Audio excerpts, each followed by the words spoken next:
भट्ट जी, हमारे संचालक हाईकोर्ट के वकील और हमारे विधि प्रकोष्ठ के अध्यक्ष भाई डी.के. जोशी जी, हमारे सबसे वरिष्ठ साथी भुवन कांडपाल जी, हमारे यात्री दल में आए हुए हमारे सैन्य प्रकोष्ठ के उपाध्यक्ष भाई शिव सिंह रावत जी, उनके साथ आए हुए सभी साथीगण, हमारे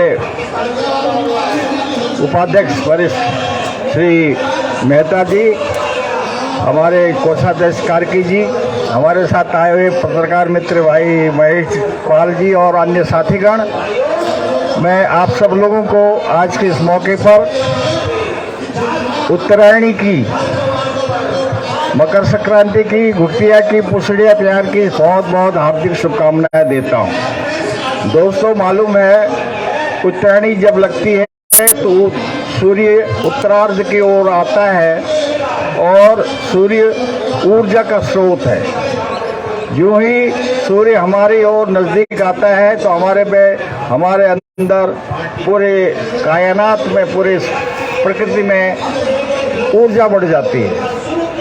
और मुझे आशा है, मैं कामना करता हूँ कि आने वाले इस उत्तरायण के बाद हमारे नेताओं में, हमारे कार्यकर्ताओं में, हमारे साथियों में भी एक नई ऊर्जा का संचार होगा और हम उत्तराखंड कांदल के संकल्प को आगे बढ़ाने के लिए पूरी निष्ठा और पूरी लगन के साथ काम करेंगे। दोस्तों, अभी हमारे पांडे जी पत्रकार मित्र ने कहा था कि वो कौन लोग हैं जो लगातार लूटते हैं और लगातार ठगते हैं, फिर भी जनता के नुमाइंदगी के लिए आगे आते हैं बेशर्मी से। मुझे एक पत्रकार ने पूछा अभी, उसने कहा कि जब विकास कार्य होता है उत्तराखंड में तो ये दोनों दल इस काम को मैंने किया है इसकी होड़ में लगे रहते हैं, और जब उस काम से कोई नुकसान होता है, जैसा अभी जोशीमठ में हुआ है, तो ये एक दूसरे पर थोपते हैं कि इसने किया है मैंने नहीं किया, इसने किया है मैंने नहीं किया है। तो ये जो झगड़ा है, ये जो बचाव, ये जो प्रपंच है इन दोनों राष्ट्रीय दलों का, वो पहले से लगातार रहा है और आज भी उत्तराखंड में बदस्तूर जारी है। और इन दोनों के ही इस कुचक्र से बचाने के लिए, इन दोनों के ही इस उत्तराखंड विरोधी रवैये से बचाने के लिए उत्तराखंड का दल आज भी संघर्षरत है और आगे की इस मुहिम को भी आगे बढ़ाएगा। मैं आपको एक किस्सा याद दिलाता हूँ। ठीक है, हमारे यहाँ बेरोजगारी बढ़ी है और रोजगार की नीलामी हो रही है। रोजगार की नीलामी हो रही है। गरीब जो नवयुवक को, जो प्रतिभाशाली है, पढ़ा लिखा है, उसको पता ही नहीं है कि उसका सौदा हो गया और उसकी जो सीट है, उसकी नौकरी है, कोई और ले गया, उसके साथ सौदा हो गया। शिक्षा के क्षेत्र में बदहाली है, स्वास्थ्य के क्षेत्र में बदहाली है, लॉ एंड ऑर्डर खराब हो गया है, हमारे जल जमीन जंगल का मामला अधर में है। ये तमाम सारी चीज़ें अपनी जगह पर हैं, लेकिन आज जो जोशीमठ हमको याद दिला रहा है, जो हमको चेतावनी दे रहा है, उसके बारे में मैं कहना चाहता हूँ। 1996 में लोकसभा चुनाव से पहले हमारा आंदोलन चरम पर था, तो तत्कालीन भारत के प्रधानमंत्री श्री नरसिम्हा राव जी ने हमारे डेलीगेशन को बुलाया और जानना चाहिए, 1 घंटे की मीटिंग हुई हमारी नरसिम्हा राव जी से, स्वर्गीय नरसिम्हा राव जी से। उन्होंने जानना चाहा कि आखिर आप उत्तराखंड राज्य क्यों मांग रहे हैं। तो हमने बहुत सारी बातें बताई उनको कि वो लखनऊ के साथ रहते हुए इतने सालों में हमारा विकास नहीं हुआ है, हम पिछड़ गए हैं, विकास का असंतुलन, क्षेत्रीय असंतुलन पैदा हो गया है। तो ये सारी बातें बताने के बाद हमारे स्वर्गीय बडोनी जी हमारे साथ थे, उन्होंने एक शब्द और कहा। उन्होंने कहा कि अगर आपको हिमालय को बचाना है, अगर आपको हिमालय को बचाना है तो उत्तराखंड राज्य बनाना चाहिए।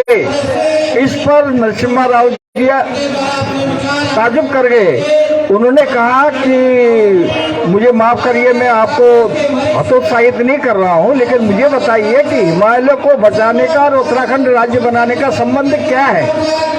तो बडोनी जी ने मेरी ओर इशारा किया, उन्होंने कहा अध्यक्ष जी बताएंगे आपको। तो हमने उनको बहुत बारीकी से समझाया कि हिमालय क्या है। हिमालय बहुत ही शैशव काल में चल रहा है, अभी शिशु है, बहुत कच्चा हिमालय, कच्ची आयु है इसकी, ये सेटल नहीं हुआ, ये जवान नहीं हुआ, प्रौढ़ नहीं हुआ है। तो उसके साथ अगर हम लोगों ने सही ढंग से व्यवहार नहीं किया, उसका लालन पालन, जैसे शिशु का लालन पालन कायदे से किया जाता है, तरतीब से किया जाता है, ऐसा नहीं किया तो ये हिमालय हमको दंड देगा। ये हिमालय हमारा नारा था, उसमें हिमालय टूटेगा, हिमालय रूठेगा, देश टूटेगा। तो ये सारी थ्योरी जब हमने उनको समझाई कि हिमालय नया पहाड़ है, युवा पहाड़ है, शैशव काल में है, तो इसमें अगर आप वो तकनीक, वो तमाम सारी परियोजना अपने हिसाब से थोपेंगे तो हिमालय को वो माफिक नहीं होगा, हिमालय उसको स्वीकार नहीं करेगा। और हिमालय स्वीकार नहीं करेगा, हिमालय दरकेगा, तो न केवल उत्तर प्रदेश बल्कि पूरे भारतीय उपमहाद्वीप में इसका बुरा असर पड़ेगा। तो उन्होंने इस बात को अप्रिशिएट किया, स्वर्गीय नरसिम्हा राव जी ने। उन्होंने कहा हाँ ये बात तो आपने सही कही है कि अगर आपको अलग राज्य देकर आप इसको नियोजित अपने ढंग से करेंगे, हिमालय की आवश्यकता के हिसाब से करेंगे, हिमालय की परिस्थिति के हिसाब से करेंगे, तो मैं समझता हूँ कि हिमालय बचेगा। इसके लिए राज्य देना आवश्यक है। वो पूरी तरह से ये कन्विंस हुए, मुतमईन हुए। उन्होंने कहा कि हाँ इस राज्य को बनाने की जरूरत है। वो कुछ दिनों में राज्य की घोषणा भी हो गई। तो मेरा कहने का मतलब ये है कि अभी बहुत सारी चीज़ें ऐसी हैं, हमने राज्य की मांग के पीछे जो हिमालय को बचाने और इस पूरे देश और भारतीय उपमहाद्वीप को बचाने की जो संकल्पना की थी, इन 22 सालों में उस पर बहुत जबरदस्त कुठाराघात हुआ है। हमारे नेताओं के पास, चाहे वो भाजपा के हों चाहे कांग्रेस के हों, जो मुख्यमंत्री बने, उन्हें इस हिमालय की कोई फिक्र नहीं है। वो जैसा हमारे पत्रकार मित्र कह रहे थे, उन्हें यहाँ के लोगों की फिक्र है ही नहीं, वो हमको आदमी समझते ही नहीं है। वो तो दिल्ली के इशारे पर हमको लूटकर यहाँ के परियोजनाओं से पैसा लूटकर दिल्ली के अपने आकाओं के तिजोरी भरने का काम करते हैं। ये जो यहाँ पर इसी जोर से चिल्ला रहे हैं, तो इन लोगों ने एक भी काम ऐसा नहीं किया जो हमारी परिस्थिति की, हमारी हिमालय जो परिस्थिति है उसके हिसाब से सही बैठता हो। और इसी का कारण है कि आज जोशीमठ हुआ है। 350 से ज़्यादा गांव, 350 से ज़्यादा गांव आज भूस्खलन और विस्थापन के कगार पर है, विस्थापित होने वाले हैं, लेकिन सरकार इस पर ध्यान नहीं दे रही है। तो मेरा कहने का मतलब, मैंने अभी हमारे पत्रकार मित्र को रास्ते में एक बात बताई। हमने कहा कि 3-3.5 मेरे ख्याल से अब 400 से ज़्यादा गांव हो गए होंगे जिनको विस्थापित होना है। ये तो बड़ा शहर है जोशीमठ, उन 400-450 गाँव का विस्थापन आप कैसे करेंगे? कोई नीति न कांग्रेस ने बनाई है, न भाजपा ने बनाई है, न केंद्र सरकार ने बनाई है। उनको उनके हाल पर छोड़ रखा है। कभी भी वो उनके साथ कोई भी जबरदस्त दुर्घटना हो सकती है, कितने ही लोगों का जान माल का नुकसान हो सकता है। तो मैंने 2010 में निशंक जी मुख्यमंत्री थे, मैंने उनके सामने एक प्रस्ताव रखा। मैंने कहा कि आपको 400 गाँव का पुनर्वास करना है। जमीन तराई में है नहीं, जमीन तराई में नहीं है, कोई हमको वहाँ जमीन देने वाला नहीं है। हमको पहाड़ में ही पुनर्वासित होना, तो कैसे करेंगे? उन्होंने कहा हाँ बताइए, हाँ ये चिंता की बात है, आप बताइए आप क्या सुझाव देते हैं। मैंने कहा सिंपल सी बात है कि आप जिन गाँव को विस्थापित करना है उसके लिए फॉरेस्ट में, रिजर्व फॉरेस्ट में जगह तलाश कर लीजिए, सुरक्षित जगह जहां उनको विस्थापित किया जा सकता है। और उस गांव का सर्वे कर लीजिए उस गांव का रकबा कितना है, माना वो 50 एकड़ में बसा वो गांव या 100 एकड़ में बसा है, तो 100 एकड़ जमीन आप रिजर्व फॉरेस्ट में सुरक्षित जगह में देके उनको विस्थापित कर दो, और वो 100 एकड़ जो गांव खाली हुआ उसको रिजर्व फॉरेस्ट घोषित कर दो। तो न तो फॉरेस्ट का रकबा कम होगा और लोगों का पुनर्वास नहीं हो जाएगा। वो बहुत इसको इस सुझाव को सुन के बड़े प्रसन्न हुए। उन्होंने तत्कालीन पर्यावरण और वन मंत्री जयराम रमेश जी को फोन लगाया मेरे सामने, कहा कि ठीक है, ये मैं उनसे बात कर लेता हूँ। उन्होंने मेरा नाम लेके कहा कि हमारे उत्तराखंड के बहुत वरिष्ठ नेता हैं, उन्होंने एक इतना बढ़िया सुझाव दिया है कि हमको कई 100 गांवों का पुनर्वास करना है, हमारे पास जगह नहीं है तराई में, भाबर में, हमको पहाड़ में ही पुनर्वास करना है, पहाड़ में फॉरेस्ट के अलावा कोई जगह नहीं है, तो हम कहाँ व्यवस्था करेंगे। तो उसके लिए इनका सुझाव है कि उस गांव को रिजर्व फॉरेस्ट में सही जगह पर बिठा दो और उस गांव को रिजर्व फॉरेस्ट घोषित कर दो, तो दोनों काम हो जाएंगे, विस्थापन भी हो जाएगा और फॉरेस्ट का रकबा भी नहीं घटेगा।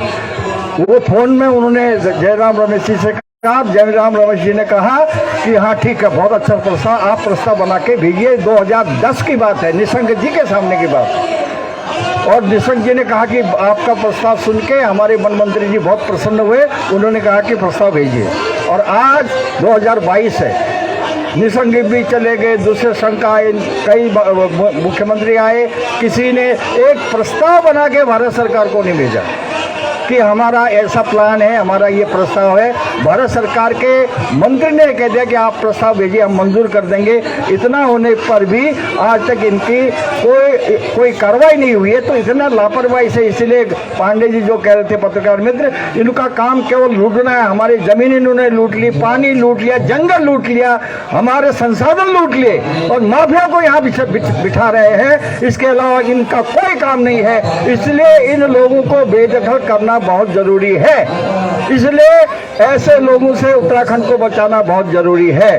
हमने नारा लगाया है, उत्तराखंड बचाओ, उत्तराखंड बसाओ, उत्तराखंड बचाओ इन सरकारों से, इन सरमाएदारों से, भू माफियाओं से, शराब माफियाओं से, खनन करने वाले, खड़िया खनन करने माफियाओं से उत्तराखंड को बचाना है। और उत्तराखंड बसाना कैसे है, जो मैंने अभी उदाहरण दिया कि भूस्खलन हो रहा है, गांव धंस रहे हैं, उनको विस्थापित सही जगह पर करो और तब जाके उत्तराखंड बसेगा। पलायन रोकना है, पलायन कैसे रुकेगा, आज तक कोई प्लान ही नहीं है। पलायन आयोग बना दिया, पलायन आयोग बनाया, बड़ा कहीं। एक तो हमारा गड़िया जी बहुत जोश में है गैरसैंण को लेके।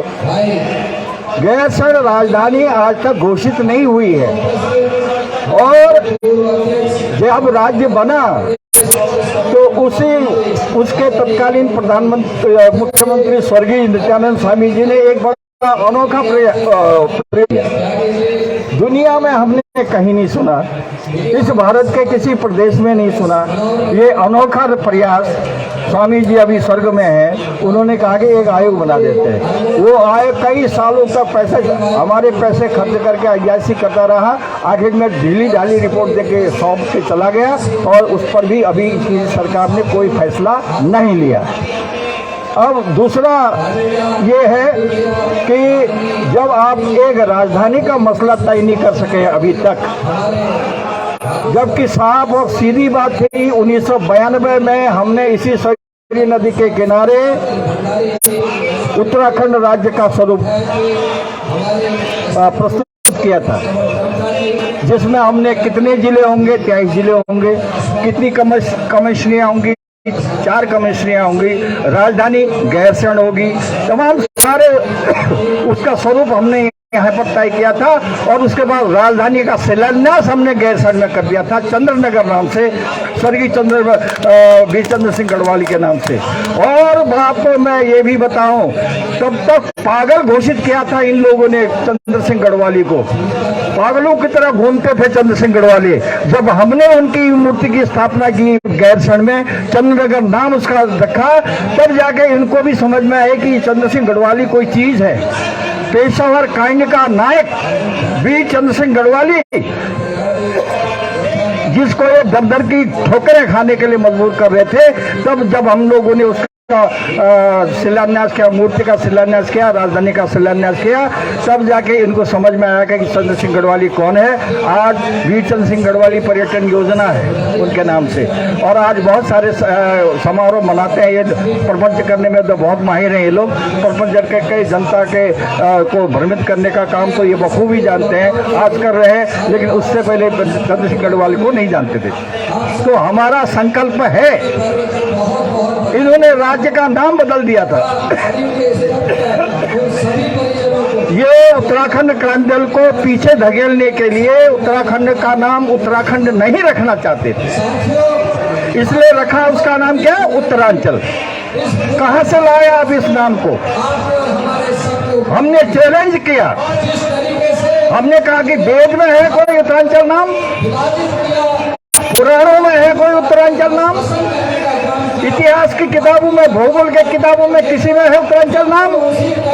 कहां से लाया उत्तरांचल नाम? इसलिए कि यूकेटी को पीछे धकेलो, अपने नाम से अपने ब्रांड ठोक के उत्तरांचल राज्य बना दिया। लेकिन हमने हार नहीं मानी, हम लड़े और 2007 में जाके फिर उस इनके प्रपंच को हमने धकेला और आज उत्तराखंड राज्य नाम से हम यहाँ बने हैं। इसी तरह से गैरसैंण भी हमारा संकल्प है। ये उसको ग्रीष्मकालीन कहें या कुछ कहें, कितने प्रपंच करते हैं, हम उससे मानने वाले नहीं हैं। सत्ता में आएंगे तो दूसरे दिन, नहीं आएंगे तो लगातार संघर्ष के माध्यम से हम गैरसैंण को उत्तराखंड की राजधानी बनाएंगे, ये हमारा संकल्प है। और इसका संकल्प हमारे हर एक कार्यकर्ता को लेना चाहिए। तो और भी बहुत सारी बातें, समय कम है, लेकिन दोस्तों, जैसा हमारे मेहता जी ने कहा कि उस गढ़वाल मंडल में बहुत सक्रियता हमारे कार्यकर्ताओं में है, लेकिन यहाँ कम है। यहाँ राजन थाई जैसे लोग भी बैठे हैं, सुस्त हो गए हैं। अब सुस्त करना टाइम नहीं। सबनों जागरूक छू, ये बहुत ही बड़ा संकट हमारे ऊपर है। हमारा अस्तित्व खतरे पे है, हमारी पहचान खतरे पे है, हमारा रोजगार खतरे पे है, हमारा स्वास्थ्य खतरे पे है, हमारा जीवन खतरे पे है। इसलिए आज उत्तराखंड क्रांति दल को संकल्प लेके लड़ने की तैयारी करनी चाहिए। इनके साथ लड़ना पड़ेगा, भिड़ना पड़ेगा और उत्तराखंड की जनता को न्याय दिलाना पड़ेगा। इसी संकल्प को लेके हम आज यहाँ से जाएंगे। इन्हीं शब्दों के साथ जय हिंद, जय उत्तराखंड।